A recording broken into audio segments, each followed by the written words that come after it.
Assalamualaikum warahmatullahi wabarakatuh.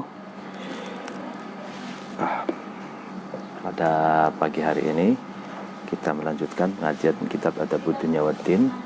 Sebelumnya mari kita membaca Al-Fatihah ila hadratin Nabi Mustafa Muhammad Rasulullah sallallahu alaihi wasallam ala alihi wa ashabihi wa man tabi'ahum bi ihsanin ila yaumiddin wa ila hadratin jami'il ulama'il 'amilin wal awliya was syuhada'i was sholihin wa bil khusus jami'i masyayikh ma'had lirqaya Kediri wa bil khusus mu'allif hadzal kitab Adabud Dunya Waddin Asy-Syaikh Abil Hasan Ali bin Muhammad bin Habib Al-Mawardi Al-Basri Asy-Syafi'i. Al-Fatihah. A'udzu billahi minasyaitonir rajim. Bismillahirrahmanirrahim. Alhamdulillahi rabbil alamin arrahmanir rahim maliki yaumiddin. Iyyaka na'budu wa iyyaka nasta'in ihdinas siratal mustaqim siratal ladzina an'amta 'alaihim ghairil maghdubi 'alaihim waladdallin. Amin. Bismillahirrahmanirrahim. Pada pengajian yang lalu kita sampai pada perkataan waqala ba'dul fusaha'i al-adabu yasturu qabihan nasabi. Sebagian ahli bahasa fasih fasih bahasa yang fasih, bahasa yang baik atau sastrawan, mereka berkata bahwa sopan santun, adab itu akan menutupi buruknya nasab. Jadi kalau ada orang yang nasabnya buruk, nasabnya orang yang biasa-biasa saja, bukan darah biru, bukan keturunan ulama, bukan keturunan bangsawan, biasa saja, tapi dia sopan santunnya dipakai, bermoral tinggi gitu, maka sopan santunnya itu akan menutupi nasabnya yang buruk atau nasabnya yang biasa-biasa saja. Bahkan dengan sopan santun itu orang tidak akan melihat dia anaknya siapa, keturunannya siapa. Orang akan menghormati dan menghargai karena dirinya sendiri, karena dia mengamalkan sopan santun, karena dia memiliki karakter yang mulia. Waqala, dan berkata ba'du syu'ara'i, sebagian penyair, fihi, di dalam menjelaskan al-adabu yasturu qabihan nasabi itu. Jadi perkataan bahwa sopan santun akan menutup buruknya nasab seseorang itu digubah dengan bahasa syair. Syairnya yang berbunyi fama khalaqallahu mithlal uquli wala iktasaban nasu mithlal adabi. Fama khalaqa, maka tidak menciptakan Allah mithlal uquli, terhadap seperti atau sesamanya akal. Jadi Allah itu tidak menciptakan makhluk yang menyerupai akal gitu. Jadi replikanya akal itu tidak ada.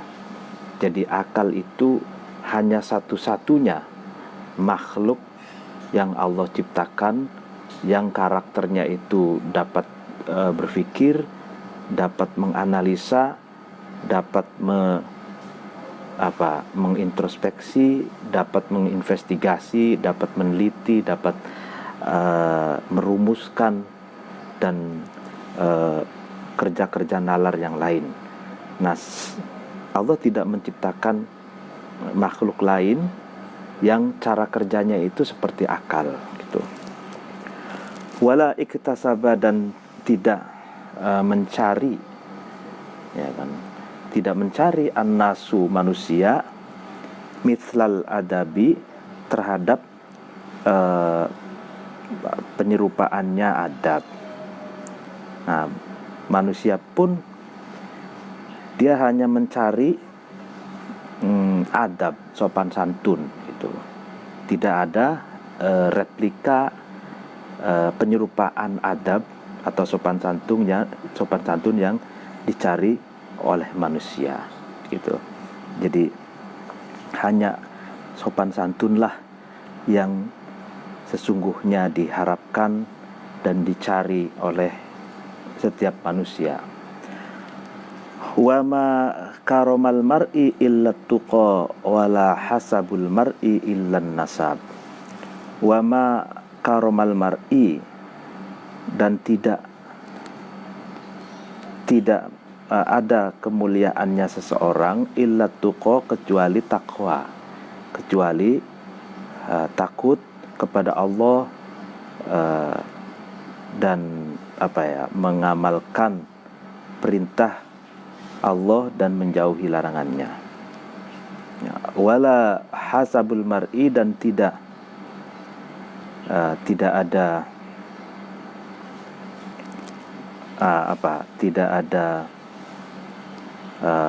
keturunan yang luhurnya seseorang illan nasab, kecuali nasab. Ya, jadi biasanya orang itu mengunggul-unggulkan nasabnya, ya kan?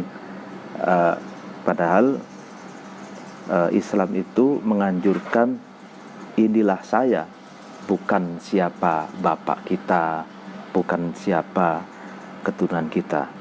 Wa fil ilmi zayyinun li ahlil hija wa afatu dil hilmi taisul ghadabi. Wa fil ilmi, dan di dalam ilmu, zayyinun adalah perhiasan, li ahlil hija, bagi orang-orang yang memiliki akal sehat gitu ya. Jadi bagi orang yang betul-betul menggunakan akalnya, maka ilmu baginya adalah perhiasan. Jadi orang semakin indah tutur katanya, orang semakin baik dan indah perilakunya, penuh dengan sopan santun, tidak pernah caci maki, tidak pernah membuli, apalagi anarkisme.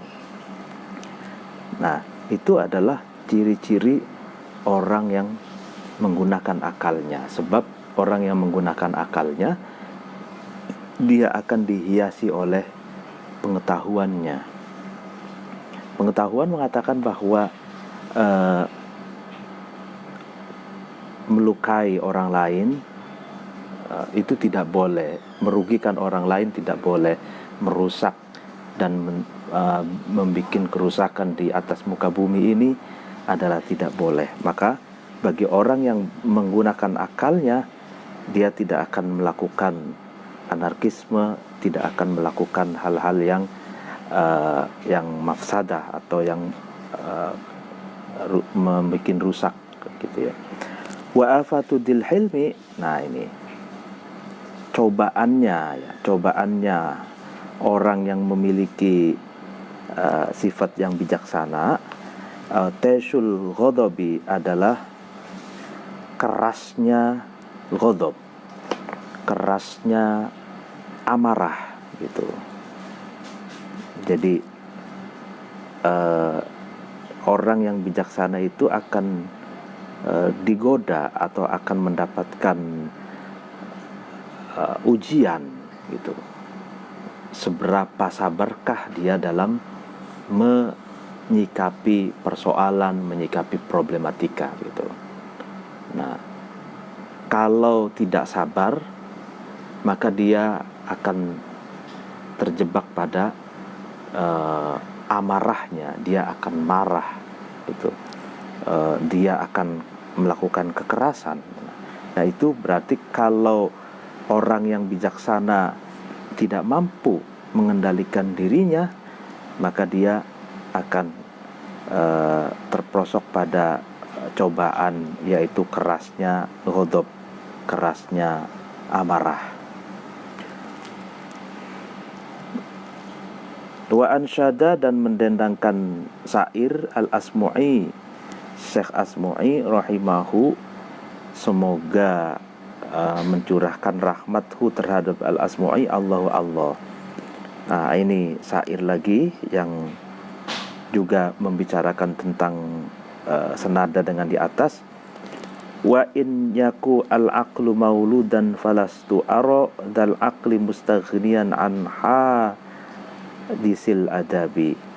Wa in yaku, dan ketika ada al-aqlu akal, mauludan itu sesuatu yang dilahirkan, falastu maka saya tidak ada, aro mengetahui, dal akli terhadap orang yang memiliki akal, mustaghnian merasa cukup, an hadisil adabi dari sopan santun yang datang kemudian. Jadi kalau akal itu kan, itu bisa dilahirkan, artinya bisa direproduksi gitu, maka ya saya tidak tahu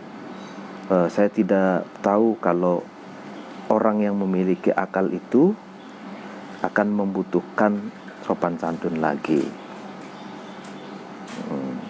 Tapi ini masih terus, ini sesungguhnya aku ro'aituhuma. Nah, aku tahu huma terhadap akal dan adab itu, kalma'i itu bagaikan air, mukhtaliton yang bercampur, ma itu air itu, biturobi dengan debu, tadharu yang tampak, yang muncul, minhu dari turob, zahratul usyubi kembangnya rumput hijau. Nah, katanya gini ya, ini menarik.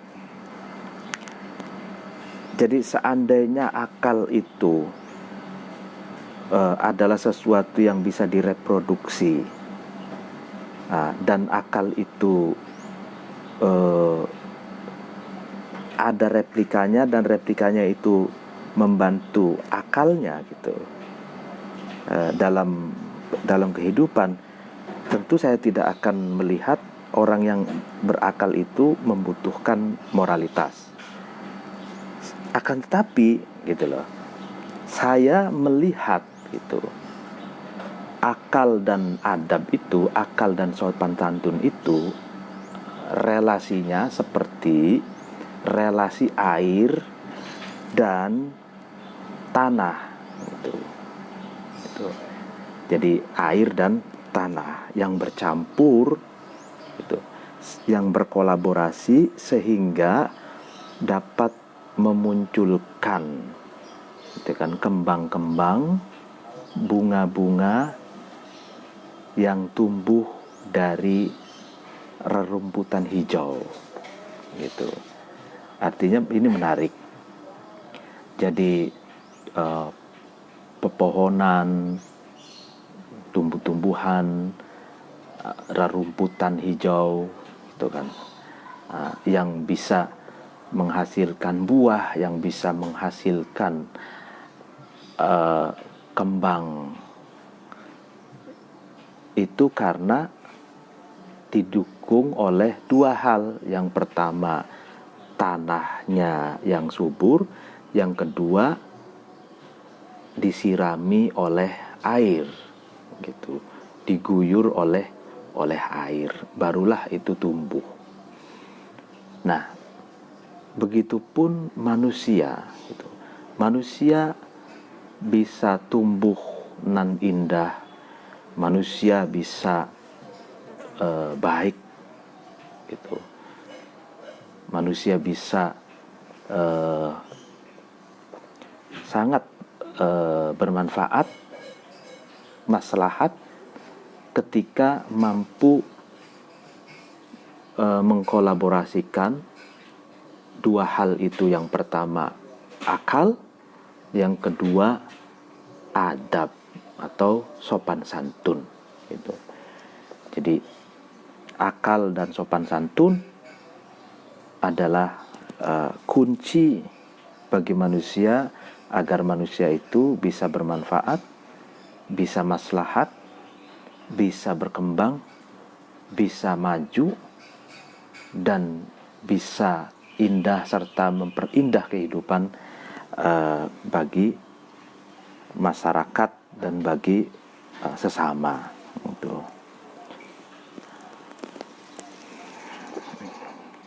Wa kulluman, dan setiap manusia, ya kan, akhto'athu, yang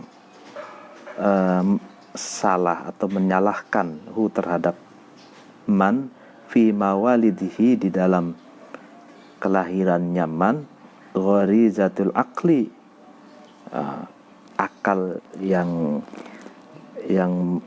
inherent, menghunjam, yang tertanam di dalam dirinya. Haka itu seseorang itu menyerupai al-bahma terhadap terhadap bahaim. Bahaim itu binatang buas, fil hasabi, di dalam tingkah lakunya. Nah, iya kan. Jadi barang siapa yang katakan menyalahi atau bertentangan dengan akal ghorizinya, akal yang inherent, menancap di dalam diri manusia gitu. Nah, maka kehidupannya, tingkah lakunya, dia akan seperti binatang buas gitu. Jadi ya dia akan menghalalkan segala cara. Binatang buas itu kan nggak ngerti hukum, jadi akan menghalalkan segala cara, anarkisme, sporadis, mafsadat, madorot itu. Nah, itu orang yang tidak menggunakan akal ghorizi, akal yang terberi atau yang diberikan oleh Allah di dalam diri manusia, ya orang yang tidak menggunakan akal itu, ya dia akan menyerupai binatang buas gitu. Ya kalau binatang itu kan ya main seruduk saja. Mestinya kalau kita sebagai orang yang berakal, misalkan ada berita, nah, maka gunakanlah akal kita gitu. Apakah berita itu benar, apa hoax, apakah informasi itu hoax atau benar. Nah, lalu kemudian kalau sudah tahu apakah ini hoax atau tidak, baru kemudian dikaji, dianalisa gitu. Tidak serta-merta kita bersikap agresif, bersikap reaksionis yang tanpa menggunakan akal sehat gitu. Nah, kalau reaksionis tanpa menggunakan akal sehat, yaitu nanti jatuhnya kita menyerupai binatang. Wat ta'dibu, adapun ta'dib, mengajarkan moralitas atau sopan santun dengan melalui praktek dan pembiasaan gitu. Yalzamu, itu wajib atau niscaya. Ta'dib itu min wajhaini, dari dua jalan. Ahaduhuma, salah satu dari wajhaini itu, ma adalah sesuatu, lazima yang wajib. Ma itu al-walidah, terhadap orang tua, liwaladihi, kepada anaknya walid, fi sigharihi, di masa kecilnya walad. Jadi ta'dib itu adalah yang pertama, kewajiban orang tua mendidik, mengajarkan etika, pembiasaan etika yang baik kepada anaknya ketika anaknya itu masih kecil. Jadi anak dari umur 0 misalkan dari bayi, ya kan, ya, sampai umur 1, 2, 3, sampai 7, sampai seterusnya, sebelum balik. Nah, itu kewajiban bagi orang tua untuk takdib, untuk mendidik etika, mendidik sopan santun kepada orang anaknya. Jadi bagaimana anak itu melakukan pembiasaan terhadap etika yang baik itu. Misalkan lahir, kita wajib diadani ya, kita orang tua mengadani ke kuping kanannya, lalu kemudian qomat kuping kirinya, lalu memberi nama anak yang baik, lalu kemudian hadonah, mendidik, merawat dengan baik, dan takdib itu wajib. Jadi nah, anak kecil itu cara mendidiknya adalah dengan contoh-contoh konkret, dengan teladan gitu. Jadi kita sebagai orang tua, cara takdib terhadap anak kecil itu dengan mempraktekkannya gitu. Karena anak kecil itu masih otaknya itu masih orsinil, masih jernih, masih tajam, masih cepat gitu menangkapnya gitu. Nah, dan anak kecil belum bisa menganalisa dengan rasionalitasnya, dia hanya bisa meniru. Jadi makanya ini takdib. Jadi kita memberi contoh, misalkan kita sholat, dilihat anak kita ngaji, dilihat oleh anak kita bertutur kata yang baik gitu, tidak pernah bertutur kata yang kotor, tidak pernah bertutur kata yang menyakitkan gitu kan. Kita menghormati anak itu, lalu kita menyayanginya ketika di hadapan anak kita berinteraksi dengan orang lain dengan interaksi yang baik gitu. Nah, itu contoh-contoh yang semacam itulah yang dapat diakses secara langsung oleh anak kecil gitu. Misalkan melihat ibunya, misalkan sopan santun kepada ayahnya atau kepada suami, orang tua laki-laki sopan santun kepada ibunya gitu ya. Ibunya rajin, bapaknya rajin gitu ya. Nah, disiplin gitu kan. Nah, itulah yang akan menjadi modal bagi anak kecil, karena anak kecil tuh ya dia akan melihat secara betul, secara sungguh-sungguh terhadap apa yang telah dipraktekkan oleh kedua orang tuanya khususnya ya. Watsani, takdib yang kedua, ma adalah sesuatu lazima yang wajib. Ma itu al-insana, terhadap manusia, fi nafsihi, di dalam dirinya al-insan. Ainda nas'atihi, ketika insan itu tumbuh berkembang, wa kibarihi, dan ketika insan itu sudah besar atau sudah dewasa. Nah, ini jelas sekali. Jadi ketika manusia itu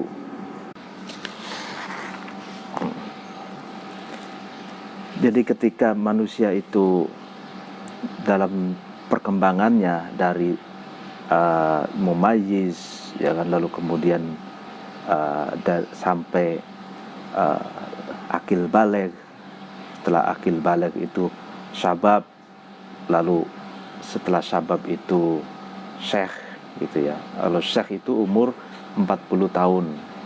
Umur 40 tahun ke atas itu sudah syekh gitu ya. Sebawahnya itu ada syabab gitu. lalu sebawahnya sabab itu misalkan ada akil baligh, sebawahnya akil baligh itu ada mumayyiz, mumayyizah, sebawahnya lagi ada tifl, ada sobi gitu kan. Nah itu kalau sudah tumbuh menjadi murohek, ya murohek itu kan ada istilahnya murohek. Jadi pertumbuhan anak itu ada istilahnya murohek. Kalau murohek, murohiqah itu murohek. Murohek itu bisa diartikan ABG lah ya. Cirinya adalah tumbuhnya rambut-rambut ketiak, ya, di ketek itu tumbuhnya rambut di bagian kemaluan, itu murohek gitu. Kalau mumayyiz itu anak kecil yang sudah bisa membedakan gitu, mana yang baik, mana yang tidak baik. Mumayyiz itu sudah tahu kalau api itu panas, membakar, kalau es itu dingin, itu mumayyiz gitu. Nah kalau syabab itu pemuda, sedangkan syekh itu manusia yang umurnya sudah 40 tahun ke atas. Nah akil baligh itu biasanya dewasa, ya, dewasa dalam pengertian akil itu berarti ya sudah dewasa secara psikologi dan akalnya. Lalu baligh itu ditandai dengan misalkan mimpi basah dan umur 15 tahun ke atas itu ya. Nah wa amma ta'dibu, maka adapun ta'dib al-lazimu yang wajib lil abi bagi bapak, fahuwa maka adapun ta'dib ayyakhudha, ab itu mengambil waladahu terhadap anaknya ab bima badi'il adabi dengan dasar-dasar sopan santun, liyak nisa supaya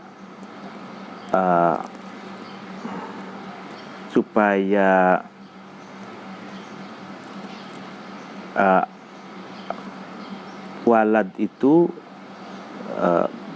hidup dengan penuh kasih sayang, biha dengan mabadi'il adab, wayan sya'u, dan walad itu tumbuh alaiha atas mabadi al-adab, fayashulu kemudian mudah, alaihi atas walad, qabuluha menerima adab, indal kibari ketika sudah besar. Li istisnaihi karena kulinonya atau karena sudah terbiasanya walad bima badi'iha dengan dasar-dasar adab fisihori ketika waktu kecil, ya kan. Jadi ta'dib yang wajib dilakukan bagi seorang ayah, ta'dib yang wajib dilakukan oleh seorang ayah adalah memberikan dasar-dasar pengetahuan sopan santun beserta pembiasaannya terhadap anaknya, supaya anaknya itu, ya kan, dia mudah menerima pelajaran atau menerima tingkah laku yang penuh sopan santun itu ketika dewasa, karena sejak kecil dia sudah biasa gitu melakukan dan mempraktekkan dasar-dasar sopan santun itu. Jadi sejak kecil sudah biasa melakukan sopan santun, sehingga masa dewasanya dia bisa dengan mudah menerima pelajaran dan praktik-praktik baik dalam bersopan santun. Li'anna nas'atas soghiri li'anna nas'atas soghiri, karena sesungguhnya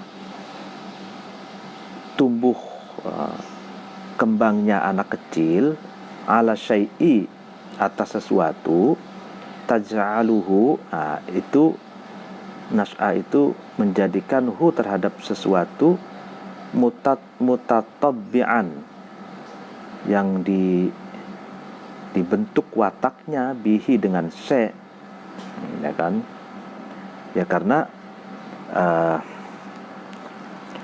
pertumbuhan masa kecil itu adalah yang sangat menentukan dalam membentuk karakter dan watak seseorang gitu.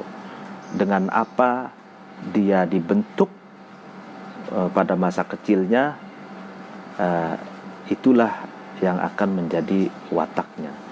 Kalau dibentuk oleh orang tuanya dengan akhlak yang baik, maka dia akan menjadi manusia yang berakhlak baik.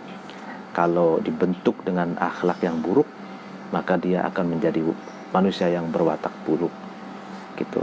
Kalau dibentuk dengan kemanjaan, selalu dituruti keinginannya, tapi tidak diberi pengertian bahwa keinginan selalu dituruti itu akan manja dan akan ketergantungan, tidak sulit untuk mandiri, maka itu dia akan terbentuk manusia yang sulit untuk mandiri itu. Jadi kehidupan nasib atau watak nasib seseorang memiliki watak baik atau tidak itu sangat ditentukan pada masa kecilnya gitu. Waman barang siapa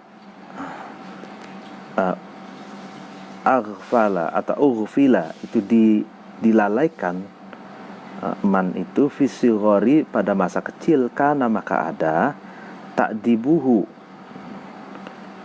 ta'dib, mengajar adab atau sopan santun nyaman ini fil kibari pada masa dewasa, pada waktu sudah besar, hasiron itu sulit gitu. Nah ya kan, jadi kalau pada waktu kecil tidak dididik dengan sopan santun itu tidak diperhatikan, sopan santun pada waktu kecil itu diabaikan gitu, maka dia akan sulit dididik sopan santun ketika dia sudah dewasa gitu. Ya kan, jadi kalau sudah dewasa itu ya sulit dididik sopan santun gitu. Wa qad ruwiya, dan sungguh diriwayatkan anin Nabi, dari Nabi sallallahu alaihi wasallam, annahu, sesungguhnya Nabi qala, itu Nabi berkata, ma nahala, tidak memberi walidun orang tua, waladahu terhadap anaknya Walid, nihlatan terhadap satu pemberian, afdalu yang lebih utama. Nihla itu min adabin, daripada sopan santun, hasanin yang baik, yufiduhu yang walad itu mengambil faedahu terhadap adab, mengambil faedahu terhadap Walid, iyahu terhadap adab hasan tadi, au jahlin atau kebodohan qabihin yang buruk, yakufuhu yang Walid itu mencegah hu terhadap walad anhu dari jahal, wa yamna'uhu, dan Walid itu mencegah hu terhadap walad minhu dari jahal. Nah, kata Nabi, tidak ada pemberian orang tua terhadap anaknya yang paling utama, ya kan, daripada sopan santun, akhlak yang baik yang bisa berfaedah bagi anaknya tuh. Atau kebodohan yang buruk yang dicegah oleh orang tuanya agar anaknya itu tidak melakukan kebodohan itu. Jadi berarti pemberian orang tua yang paling berharga untuk anaknya itu bukan harta, bukan warisan, tapi pendidikan adab, pendidikan sopan santun, bagaimana hidup yang baik, bagaimana hidup itu bisa diterima oleh orang lain. Nah, itu yang sebenarnya pemberian yang paling utama dari orang tua. Jadi pemberian yang paling utama dari orang tua adalah pendidikan akhlak, pendidikan ta'dib atau pembiasaan terhadap etika yang baik. Wa qala, dan berkata ba'dul hukama'i, sebagian filosof, apa yang dikatakan, badiru, bersegeralah kamu sekalian, bita'dibil atfali, dengan mendidik sopan santun terhadap anak-anak gitu. Qabla tarokumil atfali, sebelum menumpuknya kesibukan-kesibukan, wa tafarruqil bali, dan terpecah-pecahnya pikiran dan hati. Ya kan? Jadi sebelum banyaknya kesibukan, gitu kan, sebelum menumpuknya agenda jam terbang kesibukan, dan sebelum terpecah-pecahnya pikiran dan hati karena memikirkan kerja, memikirkan kesibukan, dan memikirkan yang lainnya, maka segeralah kamu sekalian untuk mendidik sopan santun terhadap anak-anak kamu sekalian. Waqala, dan berkata ba'du syu'ara'i, sebagian penyair. Apa yang dikatakan penyair, innal ghuswana idza qawamtaha i'tadalat wala yalinu idza qawamtahul khushubu. Innal ghuswana, sesungguhnya ranting, dahan ya, atau ranting, dahan, ranting yang masih muda, huswan itu, idza qawamtaha, ketika kamu mengencangkan terhadap huswan, i'tadalat, maka huswan itu menjadi kencang. Walayalilu, dan tidak bisa yang tidak bisa lentur, walayalinu, tidak bisa lentur, idza qawamtahu, ketika kamu mengencangkan terhadap huswan, al-khashubu, yang tidak bisa lentur itu al-khashubu, pohon yang sudah besar. Nah, ya kan. Jadi kalau ranting pohon itu masih muda, itu masih mudah untuk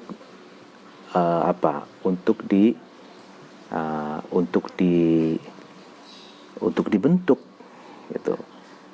Misalkan ada ranting masih muda, kita tekuk gitu ya, kita puter tuh, seperti kalau bonsai itu kan, di bonsai itu misalkan ada cabang-cabang yang masih muda, kita bentuk gitu, melingkar, lalu kemudian vertikal, horizontal begitu misalkan.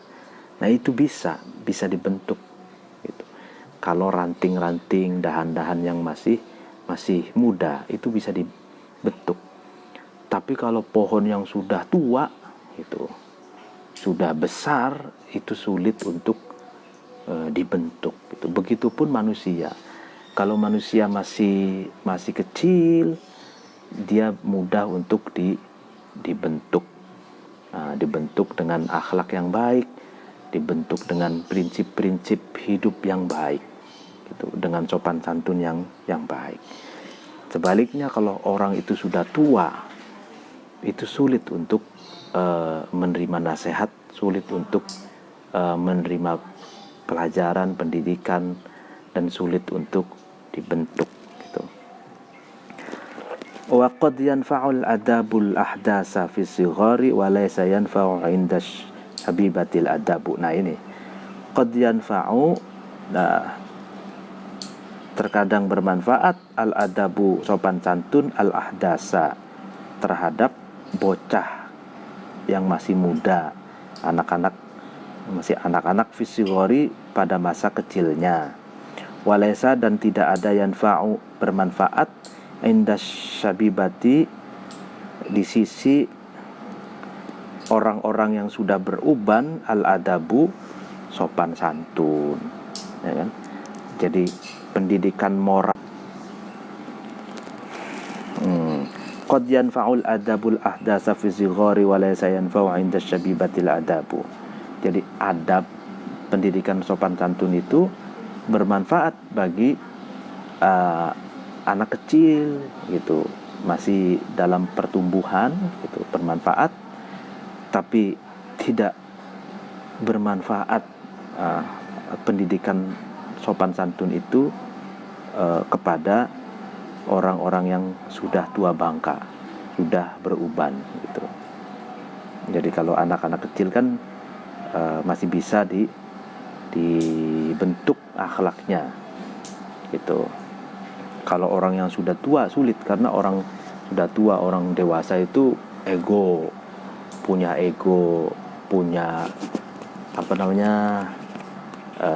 kesombongan diri, gitu. Punya mungkin pandangan hidup sendiri yang boleh jadi pandangan hidupnya belum tentu tepat, gitu. Nah, sehingga sulit untuk menerima pelajaran sopan santun, gitu. Ya sebenarnya sama seperti belajar juga kan. Belajar di waktu kecil itu bagaikan mengukir di atas batu, ada bekasnya. Tapi belajar di sesudah dewasa itu bagaikan mengukir di atas air, itu tidak ada bekasnya, hilang lagi gitu ya. Wa qala, dan berkata akhorun, penyair yang lain, yansus saghiru ala ma kana waliduhu innal usula 'alaiha yanbutus syajaru. Yansu tumbuh ya, as-saghiru bocah atau anak kecil, alama sesuai dengan sesuatu, atas sesuatu, karena yang ada waliduhu orang tuanya, soghir alaihi atas ma, ya kan. Jadi anak kecil itu tumbuh, ya kan, berkembang, khususnya etikanya, moralnya itu sesuai dengan apa yang ada pada diri orang tuanya, gitu. Ya kan, alama kana walidu. Jadi sesuai apa yang dikatakan orang tuanya, anak kecil nih, sesuai dengan apa yang dilakukan orang tuanya, apa yang biasa orang tua lakukan. Nah, baik atau buruknya anak kecil, itu tergantung baik atau buruknya apa yang dilakukan, apa yang dikatakan orang tuanya. Tuh.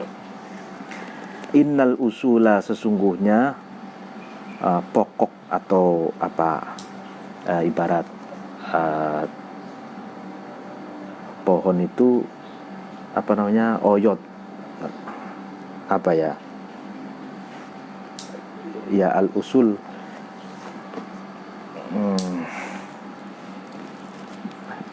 pondasi alai, pokok kayu itu di akar usul itu pondasi, alaiha atas al usul, yang butuh tumbuh asyajaru pohon, ya kan?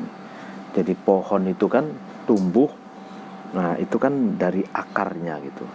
Jadi kalau akarnya itu panjang, besar-besar dan menghunjam ke dalam, dan kokoh gitu, maka pohon pun bisa tumbuh dengan baik gitu. Artinya anak itu tergantung orang tuanya gitu loh. Gitu. Nah, makanya sebenarnya memang benar bahwa nasab itu tidak segala-galanya seperti yang dijelaskan di atas gitu ya. Tapi nasab itu penting dalam hal cara orang tua itu mendidik anak itu gitu. Jadi kalau anaknya itu baik gitu ya, itu biasanya gitu, hasil dari didikan orang tuanya yang baik gitu, moralitasnya baik, sopan santun, komunikasinya baik gitu ya. Nah itu biasa, itu hasil dari didikan orang tua di masa kecil anak itu. Nah disitulah sebenarnya seringkali karena orang tuanya baik, mendidiknya baik, sehingga tumbuh anak-anak yang baik gitu. Nah itu demikian pengajian pada pagi hari ini. Wallahul muwaffiq ila aqwamit thoriq. Wassalamualaikum warahmatullahi wabarakatuh.